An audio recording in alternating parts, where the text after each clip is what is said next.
You didn't come here by accident. Somewhere inside, a question has been waiting. Not a question for answers, a question that undoes answers. There's a text, older than most know, buried, not by time, but by choice. Not because it failed to fit in, but because it refused to. The Gospel of Thomas begins with no miracles, no commandments. It starts with a line that feels more like a whisper. Whoever discovers the meaning of these words will not taste death. It doesn't ask you to believe, it dares you to see. This gospel wasn't written to save the obedient. It was written to awaken the ready.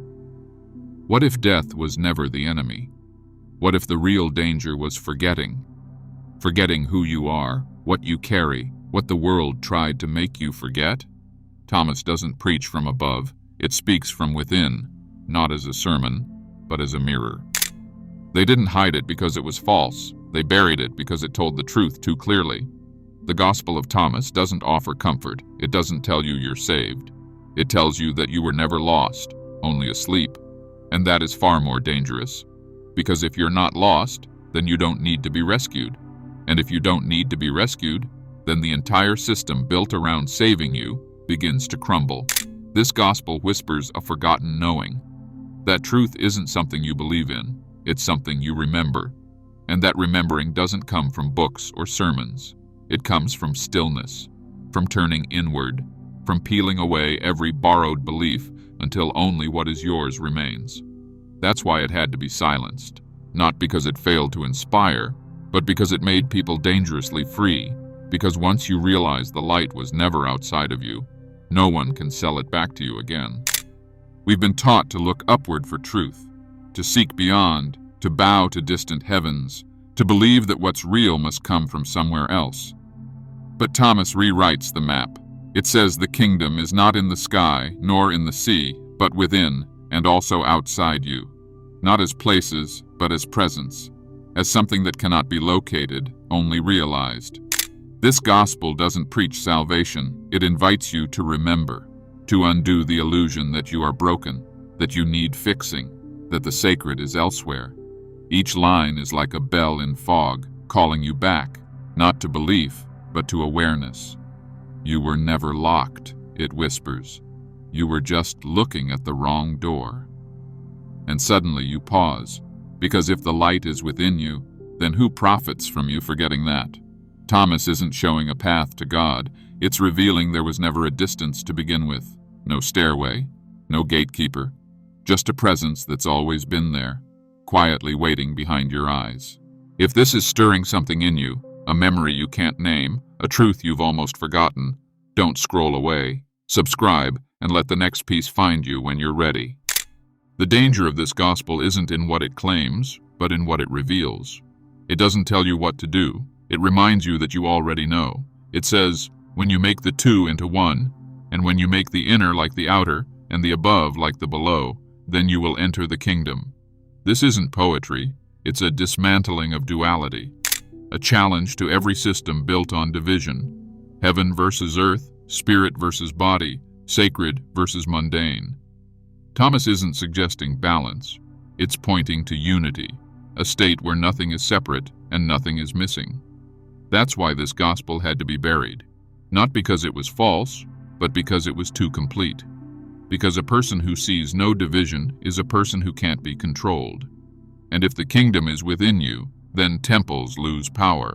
If divinity is present here and now, then dogma becomes obsolete. So they covered it in dust.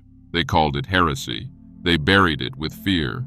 But no truth stays buried forever, because the voice of the soul is stubborn, and when it hears something real, it remembers. Thomas doesn't offer a future reward. It invites a present awakening, not through belief, but through recognition. It says, if you bring forth what is within you, what you bring forth will save you. If you do not bring forth what is within you, what you do not bring forth will destroy you.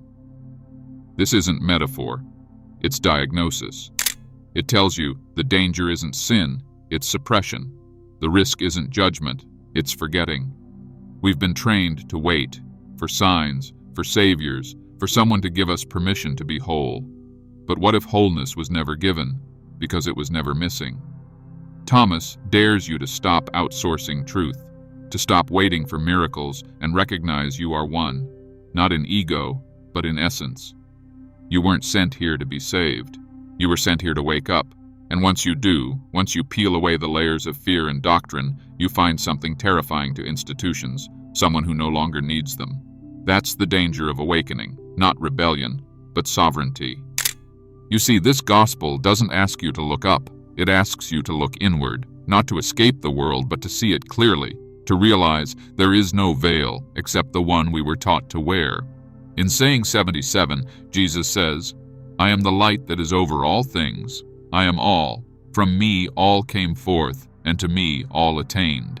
Not a man to worship, a presence to recognize. That light is not separate. It's woven into you, through your breath, your thoughts, your very awareness.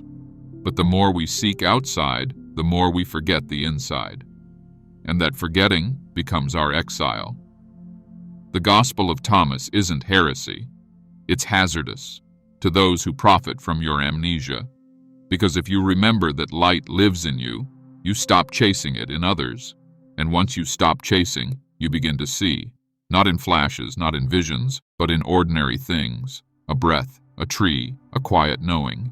That's where the kingdom is hiding. Not above, not beyond, but here, in plain sight.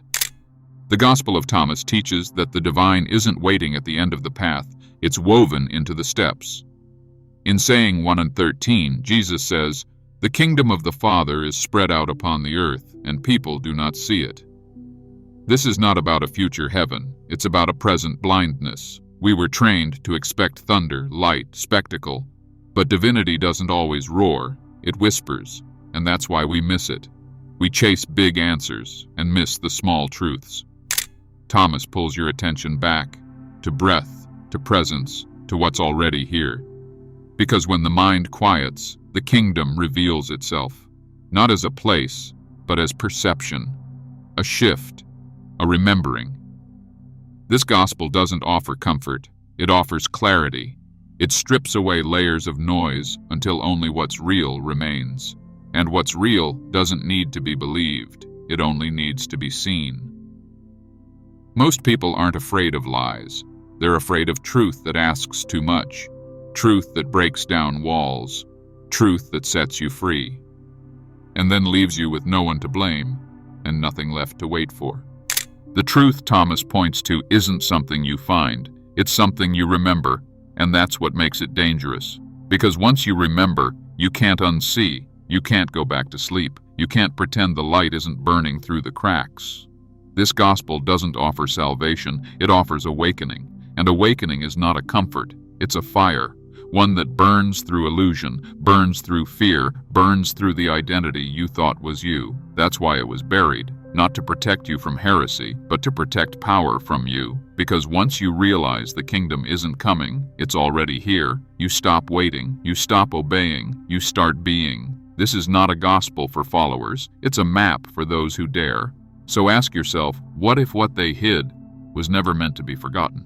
What if the thing they called forbidden was the only part that was true? You didn't need saving, you needed remembering, and now you do. What if the version of you they taught you to be is exactly what has kept you from reaching your true self and made you forget the truth buried beneath your name, your role, and your story?